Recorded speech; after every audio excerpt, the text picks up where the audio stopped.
again and today we will start with the chapter the Delhi Sultanate. ठीक है, ये हमारा थर्ड चैप्टर है इन सब्जेक्ट हिस्ट्री।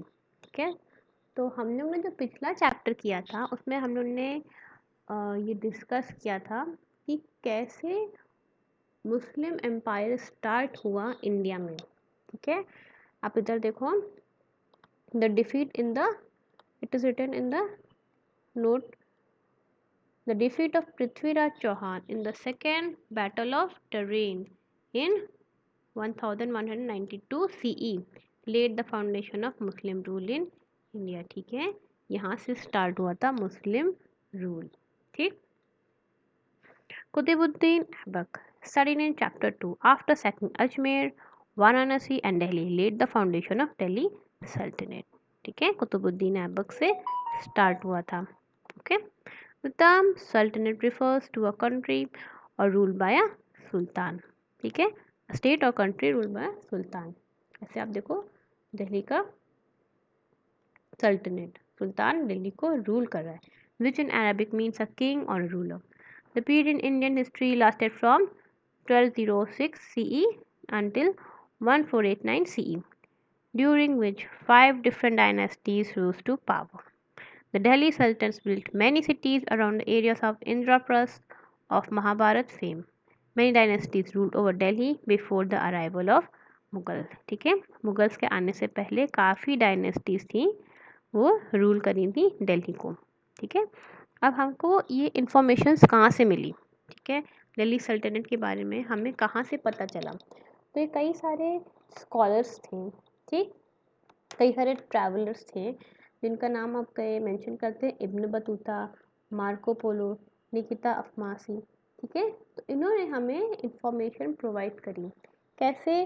कुछ डॉक्यूमेंट करके, कुछ लिख के, कुछ तरावीख। ठीक है, तरावीख मतलब written document written in Persian. ठीक, उसमें ये लोग नोट करते थे। ठीक है, कौन सा अब रूलर आया, उसने कौन कौन सी जगह को रूल किया, क्या उसकी स्ट्रैटेजी थी। ठीक है, ये वो सब उसको नोट करते थे। ठीक, और भी हमें इंफॉर्मेशन के सोर्सेज मिलते हैं, जैसे कि inscriptions, coins, works of art और आर्किटेक्चर। ठीक, speak of talent, skills, preferences and give other type of information. ठीक है, अब स्टार्ट करते हैं with the slave dynasty. Slave dynasty start हुई हमारी 1206 से एंड अप टिल 1290 तक ये हमारी स्लेव डायनेस्टी थी। ठीक है, अब इसको स्टार्ट किसने किया? Started with the ruler of the Delhi and it was Qutbuddin Aibak. ठीक, the first sultan of the dynasty was Qutbuddin Aibak. He was general of Mohammad Ghori and ruled over the territories conquered by गोरी in India। हमने पिछले क्लास में discuss किया था कि गोरी ने आगे अपनी डायनेस्टी को एक्सटेंड करने के लिए दे दिया था कुतुबुद्दीन ऐबक को अपना रूल। ठीक है, तो गोरी के डेथ के बाद हमारे इनके सक्सेसर कैसे कौन हुए? वो हुए कुतुबुद्दीन ऐबक। ठीक है, गोरी के डेथ के बाद Qutbuddin began to rule as an independent ruler. ठीक, Qutbuddin was a kind-hearted and generous man. Due to his generosity, he was called Lak Baksh, ठीक है, और giver of lakhs। ठीक, he built the Quwwatul Islam Mosque in Delhi and started the construction of Qutub Minar। ठीक है, जो कि आप आज भी देख सकते हो। ठीक, इनके बाद आए इल्तुतमिश। ठीक है, इल्तुतमिश को ने सक्सीड किया था कुतुबुद्दीन ऐबक को। ठीक है, इनको समझा जाता है कि ये है असल फाउंडर सल्तनत की। ठीक है, अब he face many problems but dealt with them strongly. He also consolidated his position in the north west. In the east, he extended his empire up to Bengal. He also completed the Qutub Minar. ठीक है, start किया था कुतुबुद्दीन ऐबक ने कुतुब मीनार का construction, Iltutmish ने उन्हें complete कर दिया। ठीक, Iltutmish had many sons. However, he considered none of them capable enough to governing the Sultanate. He decided that his daughter Razia would succeed him. The nobles were unhappy with this decision. After the death of Iltutmish, they placed Ruknuddin Firoz Shah, a son of Iltutmish, on the throne. Ruknuddin, however, failed to manage the affair of the kingdom. Within months, he was dispose by Razia. ठीक है, अब आप इसमें देखो इल्तुतमिश के काफ़ी sons थे, मगर वो जानते थे कि उनकी सन्स में एबिलिटी नहीं है वो जो सल्तनत चाह रहे हैं उसको स्टैब्लिश करने की। ठीक है, वो उसको रूल नहीं कर पाएंगे। उनकी जो डॉटर थी जिनका नाम था रज़िया सुल्तान, उन्होंने इल्तुतमिश ने उसको दे दिया, उसको बना दिया अपना एयर, अपना सक्सेसर। और जितने भी नोबल्स थे, जितने भी उनके सन्स थे, इसमें जैसे लिखा है हैड मैनी सन्स, तो वो सारे नाराज़ हो गए। They were not happy with this decision of giving the sultanate to Razia. ठीक, तो उन्होंने क्या किया, जैसे ही इल्तुतमिश की डेथ हुई, उन्होंने रखनुद्दीन फिरोज शाह, जो कि one of the sons of Iltutmish था, उसको दे दिया सल्टनत। ठीक है, कि आप रूल करो।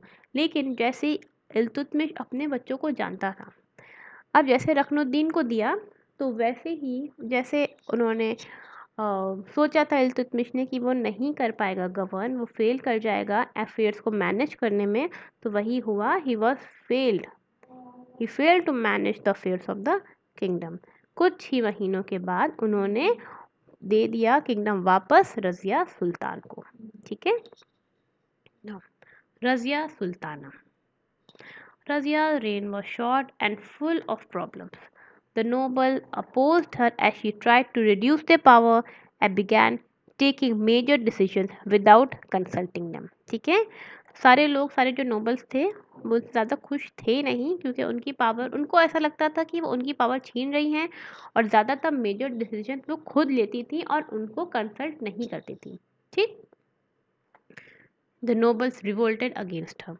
She was disposed of 1240 and died soon afterwards. ठीक है, after the death of Razia until the accession of Balban, many came to the throne. Of these, Nasiruddin Mahmud ruled for a long time. ठीक है, ये long time तक रहे हैं Naseeruddin Mahmood, from 1246 to 1266. None of the rulers, however, could provide stability to the empire. ठीक है, stable नहीं रहा इनका एम्पायर। ठीक, all of these kings were most mere puppets in the hands of powerful nobles. ठीक है, वो उनका खुद का कोई डिसीजन नहीं ले पाते थे, वो एक तरह से पपेट थे। जो डिसीजन ले पा रही थी वो थी रजिया सुल्ताना, और उनको भी डिस्पोज कर दिया गया था। ठीक है, next came Ghiyasuddin Balban. Balban was the most powerful ruler of the dynasty. ठीक है, he reorganized and strengthened the army. He fought against the local rulers and defeated many of them. He also fortified the north-western borders against the Mongol raids. ठीक है, ये एक आए powerful ruler. Balban made the Sultan's position supreme. He introduced the Persian custody of सिजदा। Persian की एक custody थी, कहते हैं सिजदा, और प्रोस्टेशन बिफोर द सुल्तान। ठीक, एंड पायबोस और kissing the feet of the sultan. तो इन्होंने ये एक कस्टम स्टार्ट किया कि जो सुल्तान है उसके उसके सामने आपको प्रोस्टेट करना पड़ेगा, और पायबोस को भी उन्होंने स्टार्ट किया कि आपको उनकी फीट को भी आपको किस करना पड़ेगा। ठीक, the Orthodox Muslims oppose this, as according to them, a human being should prostrate only before God. ठीक है, according to Muslims, आप सजदा जिसको जो उन्होंने स्टार्ट किया पर्शियन कल्चर, सिर्फ और सिर्फ गॉड के सामने ही कर सकते हैं। ठीक है, not even before the profits, only before God. तो यहाँ पे जैसे इन्होंने बलबन ने स्टार्ट किया ये सजदा, तो मुस्लिम्स ने अपोज किया that it is un-Islamic, it is not according to their religion. Balban died in 1287 CE, and his successors were weak and incompetent. The throne of Delhi was captured by a noble called Jalaluddin Khilji. ठीक है, अब इनके जो successors थे बलबन के, वो week थे, उनकी में कॉम्पिटेंसी थी नहीं। तो अब क्या हुआ, जो थ्रोन ऑफ दिल्ली था वो कैप्चर कर लिया बाय अ नोबल। ठीक, नोबल वहाँ के पावरफुल थे। तो नोबल कौन थे? जलालुद्दीन खिलजी। उन्होंने क्या स्टार्ट किया? उन्होंने स्टार्ट कर दी खिलजी डायनेस्टी। ठीक है, नेक्स्ट क्लास में हम लोग स्टार्ट करेंगे with the topic of Khilji dynasty.